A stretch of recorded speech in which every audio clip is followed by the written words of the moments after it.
LibreOffice writer विषयके मौखिकपाठे स्वागतम्। अस्मिन् पाठे वयं पठामः राइटर परिचयम्, राइटर मध्ये विविध टूलबार्स, नूतनः विद्यमानः च प्रलेखः कथम् उद्घाट्यः, प्रलेखः कथं रक्ष्यः, अपि च राइटर मध्ये प्रलेखः कथं पिधातव्यः। लिब्रियोफिस राइटर लिब्रियोफिस सम्पुटस्य वर्ड प्रोसेसर अंगम् अस्ति। यथा माइक्रोसॉफ्ट ऑफिस सम्पुटे माइक्रोसॉफ्ट वर्ड तथेदम्। इदं निःशुल्कम् अपि च ओपन सोर्स सॉफ्टवेयर अस्ति, येन इदं विभक्तुं, परिवर्तयितुं, वितरितुं च शक्यं विना प्रतिबन्धम्। इदं निःशुल्कम्, अतः अनुज्ञाशुल्कं विना अस्य उपयोगः शक्यः। लिब्रियोफिस सम्पुटस्य प्रारम्भार्थं स्वस्य ऑपरेटिंग सिस्टमत्वेन माइक्रोसॉफ्ट विंडोज 2000 अथवा तस्य प्रगतसंस्करणं यथा MS विंडोज XP अथवा MS विंडोज 7 अथवा GNU लिनक्स उपयोक्तुं शक्येत। अत्र वयं ऑपरेटिंग सिस्टमत्वेन उबुन्तु लिनक्स 10.4 तथा च लिब्रियोफिस सम्पुट संस्करणं 334 उपयुञ्ज्महे। यदि लिब्रियोफिस सम्पुटं न संस्थापितं तर्हि सिनेप्टिक पैकेज मैनेजर उपयुज्य राइटर संस्थापयितुं शक्यम्। सिनेप्टिक पैकेज मैनेजर इत्यस्य अधिकज्ञानार्थं कृपया उबुन्तु लिनक्स ट्यूटोरियल्स पश्यतु। अस्मिन् जालपुटे सूचनाः अनुसृत्य लिब्रियोफिस सम्पुटम् अवारोपयतु च। लिब्रियोफिस सम्पुटस्य प्रथमपाठे सविवरणं सूचनाः उपलभ्यन्ते। स्मरतु, संस्थापनसमये राइटर संस्थापयितुं कंप्लीट इति पर्यायं चिनोतु। यदि प्रागेव लिब्रियोफिस सम्पुटं संस्थापितं तर्हि पटले उपरितनवामकोणस्थं एप्लिकेशन्स् इति पर्यायं नुदित्वा ततश्च ऑफिस ततश्च लिब्रियोफिस पर्यायं नुदित्वा भवान् लिब्रियोफिस राइटर प्राप्स्यति। विविध लिब्रियोफिस अंगैः नूतनः संवादपिटकः उद्घाट्यते। लिब्रियोफिस राइटर अभिगन्तुं टेक्स्ट डॉक्युमेंट पर्यायं नुदतु यत् तत् सम्पुटस्य वर्ड प्रोसेसर अंगम् अस्ति। इदं मुख्य राइटर गवाक्षे एकं रिक्तं प्रलेखम् उद्घाटयेत्। राइटर गवाक्षे टाइटल बार इव विविध टूल बार्स सन्ति। Menu bar, standard tool bar, formatting bar, status bar मध्ये च अधिक उपयुज्य पर्यायाः सन्ति, यान् वयं पाठ प्रगतिगुणं पठेम। अधुना राइटर मध्ये नूतनः प्रलेखः कथम् उद्घाट्यः इत्यनेन पाठम् आरभामहे। स्टैंडर्ड टूलबार मध्ये न्यू चित्रकं नुदित्वा अथवा मेनु बार मध्ये फाइल पर्यायं नुदित्वा ततश्च न्यू पर्यायं नुदित्वा ततश्च अन्ते टेक्स्ट डॉक्युमेंट पर्यायं नुदित्वा नूतनं प्रलेखं भवान् उद्घाटयितुं शक्नोति। भवान् पश्यति यत् पर्यायद्वयेन अपि नूतनः राइटर गवाक्षः उद्घाट्यते। अधुना सम्पादनक्षेत्रे किञ्चन अक्षरं टङ्कयतु। अथ वयं रेज्यूमे टङ्कयामः। एकवारं प्रलेखे लिखितं चेत् भविष्यत् उपयोगाय भवता इदं रक्ष्यम्। इमां सञ्चिकां रक्षितुं मेनु बार मध्ये फाइल इत्यत्र नुदतु, ततः च सेव एज पर्यायं नुदतु। पटले संवादपिटकः दृश्येत, यत्र नेम क्षेत्रे सञ्चिकानाम टङ्कनम् आवश्यकम्। अथ रेज्यूमे इति नाम टङ्कयतु। नेम क्षेत्रस्य अधः सेव इन फोल्डर क्षेत्रमस्ति, यत्र धारिकानाम टङ्कनम् आवश्यकं, यत् युष्मत् रक्षितसञ्चिकां समाविशेत्। सेव इन फोल्डर क्षेत्रे डेस्कटॉप पर्यायं नुदतु। मेनु बार मध्ये धारिका आवली दृश्येत, यत्र भवान् स्वसञ्चिकां रक्षितुं शक्नोति। अधुना डेस्कटॉप पर्यायं नुदामः। सञ्चिका उत्पीठे रक्षिता भवेत्। ब्राउज फॉर अदर फोल्डर्स अपि चेतुं शक्येत। धारिकां च चिनोतु, यत्र भवान् स्वप्रलेखं रक्षितुम् इच्छति। अधुना संवादपिटके फाइल टाइप पर्यायं नुदतु। इदं सञ्चिका प्रकार पर्यायाणाम् आवलीं फाइल एक्सटेन्शन्स् वा दर्शयेत्, यस्मिन् सञ्चिका रक्षितुं शक्या। लिब्रियोफिस राइटर मध्ये ओडीएफ टेक्स्ट डॉक्युमेंट इति डिफॉल्ट फाइल टाइप अस्ति, यत् .odt इति एक्सटेन्शन् कल्पयति। ODT ओपन डॉक्युमेंट फॉर्मेट अथवा ODF फॉर्मेट इत्यनेन सम्बध्यते, यत् वर्ड डॉक्युमेंट्स् निमित्तं ओपन स्टैंडर्ड इति विश्वमानितम्। e-governance मध्ये ओपन स्टैण्डर्ड्स् निमित्तं भारतसर्वकारेण अपि इदं मानितम्। .odt टेक्स्ट् डॉक्युमेंट्स् इति रक्षकं यत् लिब्रियोफिस राइटर मध्ये उद्घटति तद्विहाय भवान् स्वसञ्चिकां .doc तथा च .docx प्रकारेण अपि रक्षितुं शक्नोति यत् MS Office Word प्रोग्राम मध्ये अपि उद्घाट्येत। अन्यत् प्रसिद्धं फाइल एक्सटेन्शन् .rtf अस्ति यत् रिच टेक्स्ट् फॉर्मेट् अस्ति यत् बहुत्र प्रोग्राम्स् मध्ये अपि उद्घाटितं भवति। अधुना ODF टेक्स्ट् डॉक्युमेंट पर्यायं नुदतु।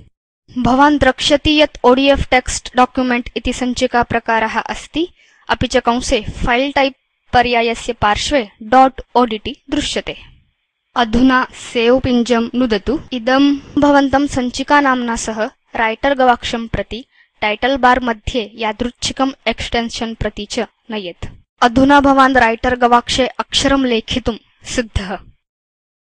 एतद्विहाय उपरितन चर्चित प्रकारेषु .html यत् वेब पेज फॉर्मेट् अस्ति तद्द्वारा अपि राइटर प्रलेखानां रक्षणं शक्यम्। यथा पूर्वं स्पष्टीकृतं तथैव इदं करणीयम्। मेनु बार मध्ये फाइल पर्यायं ततः च सेव् एस् पर्यायं नुदतु। अधुना फाइल टाइप पर्यायं नुदतु ततः च HTML प्रलेखं नुदतु तथा च धनुरावरणे openoffice.org राइटर पर्यायं नुदतु।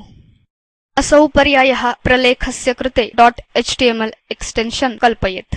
सेव् पिञ्जं नुदतु। इदानीं संवादपिटके ask when not saving in ODF format पर्याये अङ्कयतु। अन्ते कीप करेंट फॉर्मेट् पर्यायं नुदतु। भवान् पश्यति यत् .html एक्सटेन्शन् सह प्रलेखः रक्षितः। स्टैण्डर्ड् टूलबार मध्ये केवलं एक्सपोर्ट् डायरेक्टली एस् पीडीएफ पर्यायं नुदित्वा पीडीएफ फॉर्मेट् मध्ये अपि एनं प्रलेखं निर्यातुं शक्येत। यथा पूर्वं यत्र रक्षितुम् इच्छति तत् स्थानं चिनोतु। अथवा मेनु बार मध्ये फाइल पर्यायं नुदित्वा ततश्च एक्सपोर्ट् एस् पीडीएफ पर्यायं नुदित्वा इदं कर्तुं शक्यम्। दृश्यमाने संवादपिटके एक्सपोर्ट् नुदतु ततः च सेव् पिञ्जं नुदतु। पीडीएफ सञ्चिका निर्मिता भवेत्। फाइल ततः च क्लोज़ नुदित्वा एनं प्रलेखं पिदधामः। ततः लिब्रियोफिस राइटर मध्ये विद्यमानः प्रलेखः कथम् उद्घाट्यः इति पठामः। वयं resume.odt इति प्रलेखम् उद्घाटयामः। विद्यमानं प्रलेखम् उद्घाटयितुम् उपरितन मेनु बार मध्ये फाइल मेनु नुदित्वा ओपन पर्यायं नुदतु। भवान् पश्यति यत् पटले संवादपिटकः आविर्भवति। अत्र धारिकां शोधयतु यत्र स्वप्रलेखः रक्षितः। संवादपिटके उपरितन वामकोणे स्मॉल पेन्सिल बटन नुदतु। टाइप अ फाइल नेम इत्यस्य नाम इदं लोकेशन बार क्षेत्रम् उद्घाटयेत्। अत्र इष्टसञ्चिका नाम लिखतु। अथ वयं रेज्यूमे इति सञ्चिका नाम लिखामः। अधुना रेज्यूमे इति नाम्नः सञ्चिका आवली आविर्भवति यतः resume.odt चिनोतु। अधुना ओपन पिञ्जं नुदतु।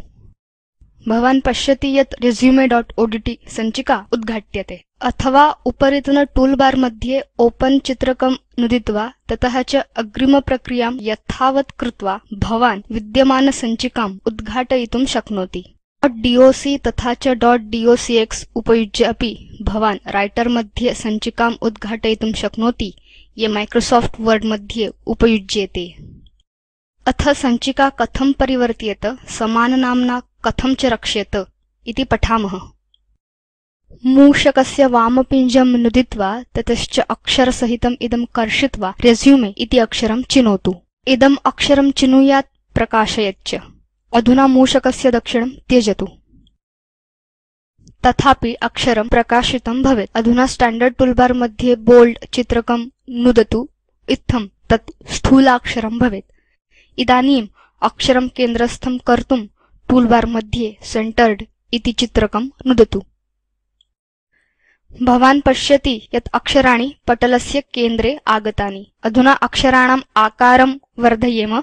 अथ टूलबार मध्ये फॉन्ट साइज क्षेत्रे अधस्तनबाणं नुदतु। ड्रॉप डाउन मेनु मध्ये 14 इत्यत्र नुदामः अथ अक्षराकारः 14 इति वर्धितः। अधुना फॉन्ट नेम क्षेत्रे अधस्तनबाणं नुदतु तथा च अण्डोटम इति फॉन्ट नाम चिनोतु। टूलबार मध्ये सेव चित्रकं नुदतु। भवान् पश्यति यत् परिवर्तनं कृत्वा अपि सञ्चिका समाननाम्ना एव रक्षिता। एकवारं स्वप्रलेखः रक्षितः अपि च यदि पिधातुम् इच्छति तर्हि मेनु बार मध्ये फाइल मेनु नुदतु क्लोज़ पर्यायं च नुदतु। इदं त्वत्सञ्चिकां पिदध्यात्। लिब्रियोफिस राइटर विषयकं स्पोकेन ट्यूटोरियल् अत्र समाप्यते। यत् पठितं तत् संक्षेपेण।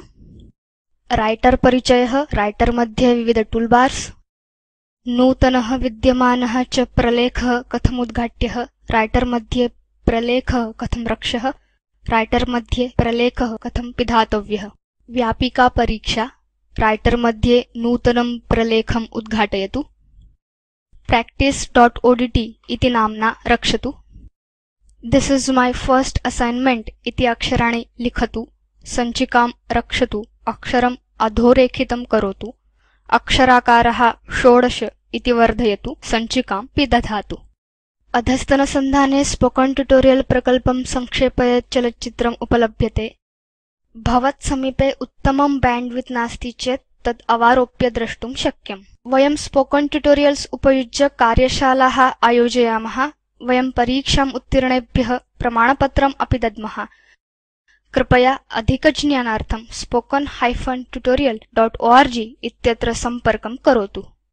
स्पोकेन ट्यूटोरियल् इति टॉक टू अ टीचर प्रकल्पभागः यः national mission on education through ICT MHRD भारतसर्वकारेण साहाय्यीकृतः।